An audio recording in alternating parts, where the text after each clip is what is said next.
इस भाग में हम वापस लौटते हैं हस्तिनापुर के दरबार में, हस्तिनापुर की नगरी में। यहाँ क्या हो रहा है? यहाँ पर विचित्रवीर्य और उनके भाई थे, जिसको भीष्म पितामह ने जिनको जो उनके सौतेले भाई थे, लेकिन सत्यवती के पुत्र थे, इसीलिए उनको उसने सिंहासन पर बिठाया, युवराज बनाया, और खुद कभी उसने क्लेम नहीं किया जो उसने कहा था अपनी प्रतिज्ञा में, मैं कभी भी सिंहासन पर नहीं बैठूंगा। और यही उसने दासराज को कहा था कि मैं शादी नहीं करूंगा, विवाह नहीं करूंगा।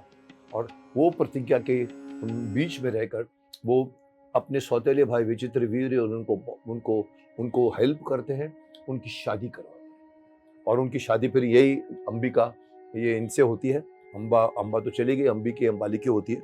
और बाद में कहानी ये कहती है कि राज तो चलता है, लेकिन ये दोनों पुत्र यार, ये थोड़े से राजकाज में इतना इंटरेस्ट नहीं था इन्होंने। ये थोड़े से, मैं ये नहीं कहूँगा वर्ड के अयाश हो गए थे, लेकिन ये मनोरंजन में, नाच गाने में, इसमें ज़्यादा बिजी रहते थे। और कहते हैं कि धीरे धीरे विचित्रवीर्य का स्वास्थ्य भी बिगड़ गया। बहुत कोशिश की गई उनको वैद्यों को ला कर ठीक करने की, लेकिन वो अंत में वो सिधार गए। और फिर से इवन शायद दूसरा पुत्र भी शायद जल्दी ही मर गया। तो अब फिर से वही प्रश्न उठ गया जो सत्यवती के दिमाग में पहले से था। यहाँ प्रश्न उस वक्त उठा था कि भाई कौन राज चलाएगा, तो विचित्रवीर्य और ये चला रहे थे। लेकिन जब मालूम पड़ा कि अब ये लोग नहीं रहे, तो अब कौन चलाएगा राज?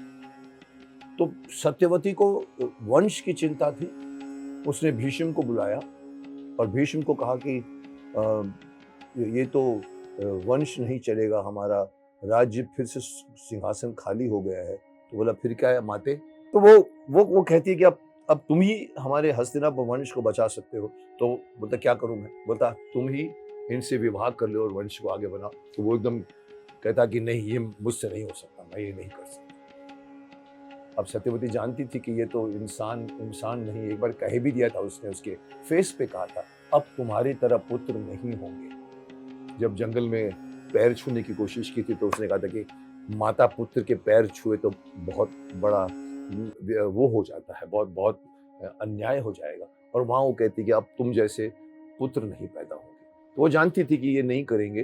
तो बोलती अच्छा एक काम करो। बोला क्या? बोला व्यास मुनि को बुलाओ। अब भीष्म को समझ में नहीं आई बात। बोला जो आ गया माते। और फिर वो व्यास मुनि को बुलावा जाता है और व्यास मुनि आ जाते हैं। अब व्यास मुनि जब आते हैं, अब व्यास मुनि की भी कहानी है, मैं आपको यहीं सुना देता हूं। किसी को शायद मालूम भी नहीं था कि व्यास मुनि भी सत्यवती की संतान थे। ये कहानी है पूरी, जहां पर नाव चलाते चलाते उनके सामने गुरु काशर, वो भी नाव में होते हैं और उनको ये मोहित हो जाते हैं और उनके संतान होती है। और वो बोलते हैं कि तुम्हारा कौमार्य बना रहेगा, तुम फिर भी कौमार्य तुम्हारा बना रहेगा, और ये पुत्र जो होगा ये बहुत बहुत बड़ा विज्ञानी बनेगा। और वही व्यास, ये गुरु के संतान यानी सत्यवती के पुत्र थे। और वो आते बोलते माते क्या आज्ञा है? बोलती देखो हस्तिनापुर अब एक ऐसी जगह पहुंचा है कि उसका वंश आगे नहीं चल रहा है। तो बोलता कि आप कुछ करिए। बोलता क्या कर सकता हूँ मैं? बोला आप बात समझ आता है। वो कहता है कि माते आपने मुझे बहुत बहुत गलत टाइम पे उठा लिया है, बुला लिया है। मैं इस वक्त ध्यान में था अपने। इनकी आराधना, ध्यान गुरुओं की, संतों की एकदम अलग होती है। तो उनका पूरा रूप एकदम, मैं कह सकता हूँ कि एकदम एनर्जेटिक रहता है, थोड़ा सा पल्पेबल हाई पे रहते हैं। उनके पूरे शरीर में एनर्जी लेवल, और ये इतना बोलता है मैं बाद में करूँ। बोलता नहीं बाद में नहीं, हमारे पास समय नहीं है। अब उनके बाल बिखरे हुए, ये बोलता ठीक है एक काम करिए, अपनी रानियों को मेरे सामने ले आइए। अब देखिए यहाँ पर महाभारत के विचित्र विचित्र इंसिडेंट सुनिए आप, जिसको सुनकर आज के युवा पीढ़ी प्रश्न उठाती है। सूर्य से कर्ण पैदा हुआ तो वहां भी प्रश्न उठा था। उसको सिर्फ एक वर मिला था कि किसी को देवता को बुला सकते हैं। और जब उन्होंने, पांडु ने कहा कि तुम बुलाओ, तो इसी तरह से अर्जुन, युधिष्ठिर, अर्जुन, भीम और नकुल, सहदेव भी ऐसे ही पैदा हुए थे किसी देवता के। मेरे ख्याल से कार्तिकेय से नकुल सहदेव पैदा हुए थे, भीम पवन से पैदा हुए थे, और इंद्र जो है वो धर्मराज से पैदा हुए थे, और कर्ण तो ऑलरेडी सूर्य से पैदा हुए थे। लेकिन कोई आज की जनरेशन में, मैं यहीं पर एक कटाक्ष करना चाहता हूं कि कभी भी ये प्रश्न मत उठाइए। कोई कहता है ऐसे कैसे हो सकता है, ऐसे कोई किसी का बच्चा कैसे पैदा हो सकता है। मैं उन सबको यही कहूंगा क्योंकि आप अपने आज के चश्मे से देख रहे हैं। ये द्वापर युग था, ये कल युग है। आपको द्वापर युग जाना पड़ेगा। वहां का धर्म, तप, प्रताप, उनके अंदर की शक्ति आज जैसे नहीं थी। आपको पता है 8-8 फीट के लोग हुआ करते थे उस जमाने में, 12-12 फीट के हुआ करते थे। आज की तरह तो अगर हमको व्यास मुनि की किताब में हम पढ़ते हैं कि उन्होंने नियोग से पैदा करवाया धृतराष्ट्र को भी, पांडु को भी, विदुर को भी, तो लोग उस पर प्रश्न उठाते हैं। अगर आप प्रश्न उठाओगे महाभारत को, तो कभी भी आपको महाभारत सही नहीं लगेगी। आपको लगेगा कि भीष्म पितामह के अलावा सभी पुत्र जो थे वो नॉर्मल नहीं थे पुत्र। गलत बात। ये वहां की परंपरा थी, वहां का ये धर्म था। और मैं आगे कहानी बढ़ाता हूँ। बुलाया उन्होंने, और अंबिके और अंबिके आके सामने खड़ी हो गई। अब व्यास मुनि ने उनको देखा, उसकी तरफ देखा। अब उसने जब अब मैंने कहा ना, उनका रूप, उसने माता को भी कहा था कि मुझे इस वक्त आपने नहीं ठाइक पे बुलाया है, क्योंकि इस वक्त मेरा जो रूप है वो साधना का रूप था, वो पूजा कर रहे थे। अब उसको देखकर ये डर गई और आंखें बंद कर। अब व्यास मुनि ने जो कुछ करना था हो गया। अब चली गई वो। सत्यवती को बुलाया व्यास ने, बोला माते ठीक नहीं हुआ। बोला क्या हुआ? बोलता है ये इसने आंखें बंद कर दी, तो होने वाला पुत्र जो है वो नेत्रहीन होगा। अब नेत्रहीन तो राज चला नहीं सकता। सत्यवती को भी चिंता हुई।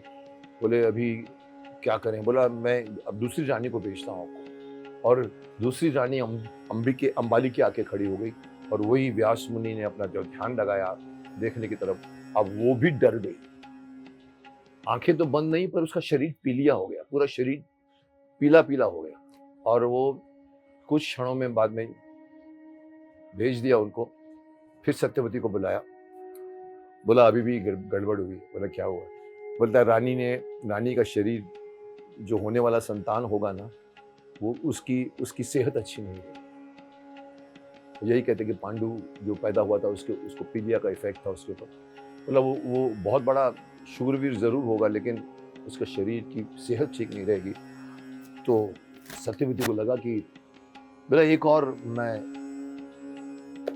चांस लेना चाहती हूँ। बोला क्या? दासी थी उनकी जो इनकी सेवा करती थी। दासी को बोला मैं भेजती हूँ आपके। और दासी आई, और दासी जो थी वो बड़े प्यार से खड़ी हो गई, आंखें आके स्माइल करते देखती रही। और व्यास मुनि ने उसके ऊपर ध्यान दिया, और कृपा दृष्टि जो बनी उनकी, और वो चली गई। तो उन्होंने कहा सत्यवती को, ये संतान बहुत बहुत धर्मात्मा होगी, बहुत ज्ञानी होगी, बहुत नॉलेज रखने वाली होगी। और वो था विदुर। कई लोग शायद जानते हैं, पर कई लोग नहीं जानते। तो मैं इनको बता दूं, विदुर जो था वो दासी पुत्र था। इसीलिए आपने अगर महाभारत की कहानी को गौर से देखा होगा, तो आपने देखा होगा कि विदुर कभी भी अपने आप को वो नहीं मानता, राजा का बेटा नहीं मानता। मतलब मैं हूँ, और वो अपने आप को धर्म का पूरा उसको मंत्री टाइप बन जाता है। तो ये कहानी यहाँ खत्म होती है। धृतराष्ट्र एक तरफ से पैदा हुआ, पांडु बड़ा था, धृतराष्ट्र बड़ा था, पांडु पैदा हुआ, और उसके बाद विदुर पैदा हुए। 3 पुत्र ने आगे कहानी बढ़ाई हस्तिनापुर की। अभी देखिए कितनी इंटरेस्टिंग बात है महाभारत की कहानी में। मैं कई बार लोगों को चैलेंज करता हूं कि आप लोग कहते हो कि महाभारत कहानी थी सिर्फ। मैं चैलेंज करता हूं कि ऐसी कहानी बना के दिखाओ ना मुझे।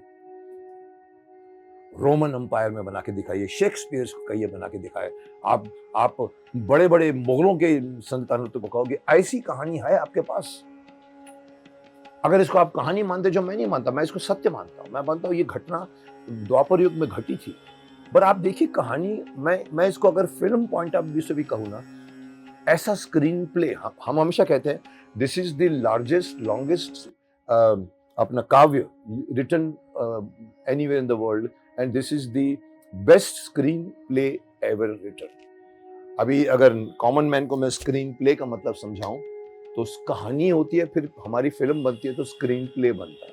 स्क्रीन प्ले का मतलब होता है पहला सीन, दूसरा सीन, तीसरा सीन, चौथा सीन, पांचवा सीन, और वही कहानी को डायरेक्टर या स्क्रीन प्ले राइटर अपने हिसाब से लिखता है कि ये हुआ कैसे हुआ, ये हुआ कैसे हुआ, तो स्क्रीन प्ले बनता है। अब बताइए कोई ऐसा माई का लाल है जिसने ऐसा स्क्रीन प्ले बनाया है जिसके अंदर पितामह भीष्म ने प्रतिज्ञा लेकर सत्यवती को ले आए और सत्यवती के संतानों को पाला। उनके मरने के बाद में उनको उनको उनके लिए 3 रानियां उठाकर लेकर आए, उसमें से एक चली गई और 2 रानियों से शादी करवाई, और पता लगा कि वो लोग बीमार हो गए, जल्दी मर गए, और अब पितामह को शादी करने को भीष्म को बोला जा रहा है, उसने मना कर दिया। और सत्यवती ने अपने पुत्र को, जो किसी को नहीं पता है कि उनका पुत्र है वो पुत्र को वो बुलाती है और उसको प्रॉब्लम और उसका कैसे सॉल्व करना, तीनों को, एक ने आंख बंद कर दी, एक डर के मारे पीली पड़ गई और एक मुस्कुराती रही। धृतराष्ट्र पैदा हुआ, पांडु पैदा हुआ, और यहाँ पर ग्रेट विदुर पैदा हुए। अब बताइए ऐसी कोई कहानी है जिसका मिडिल एंड स्टार्ट हो? नहीं मिलेगी आपको ऐसी कहानी। खैर, आगे बढ़ते हैं। आगे कहानी मोड़ क्या लाती है कि धीरे धीरे ये संतानें तीनों बढ़ती हैं। पितामह भीष्म खुद इंटरेस्ट लेके इन लोगों को युद्ध की कला सिखाता है। पांडु से बड़ा धनुर्धर कोई नहीं बनता। धृतराष्ट्र से बड़ा शक्तिशाली, धृतराष्ट्र में जितनी शक्ति थी वो बहुत कम लोगों में थी। आपको याद है कि उसने भीम को बुलाया कि आओ भीम, क्योंकि भीम पर उनको बहुत गुस्सा था, क्योंकि भीम ने उनके 100 की 100 संतानों को मार दिया। और ये पांचों पांडव उनसे आशीर्वाद लेने आते तो भीम को कहते आओ पुत्र, गले नहीं लगोगे। और भीम आगे बढ़ता है, हाँ, और कृष्ण बोलता रुक जा। और वो मूर्ति उठा के जो जो जो, जो स्टील की मूर्ति थी बहुत, और वो मूर्ति लेकर उसको सामने दे देते हैं और धृतराष्ट्र उसको बड़े प्यार से गले लगाता है, मेरे पुत्र, और जोर लगा के उसको क्रश कर देता है। इतनी ताकत थी उसमें। लेकिन उसको बाद में रियलाइज होता है, क्योंकि आदमी जब करता है तो रियलाइज नहीं करता, जबकि जब कुछ गलत काम करता है तो बाद में उसको पश्चाताप होता है। बोला अरे मैंने क्या कर दिया, अरे मैंने क्या कर दिया, मैंने अपने पुत्र को मार दिया। तो कृष्ण कहते हैं फिक्र मत करो, ये नहीं हुआ, भीम तो है ही। और तब सब मैं कहना चाहता हूं कि धृतराष्ट्र में हाथियों की से भी बढ़कर ताकत थी। पांडु बहुत बड़ा धनुर्धर बनता है, और विदुर जो बनता है वो धर्म का, शास्त्र का ज्ञाता बनता है, राजनीति का ज्ञाता बनता है। और धीरे धीरे हस्तिनापुर को एक कृपाचार्य चलाते हैं जो कुल गुरु होते हैं, और एक विदुर चलाता है। और बात आती है कि अब इनमें से दोनों को किसको सिंहासन पे बिठाया जाए।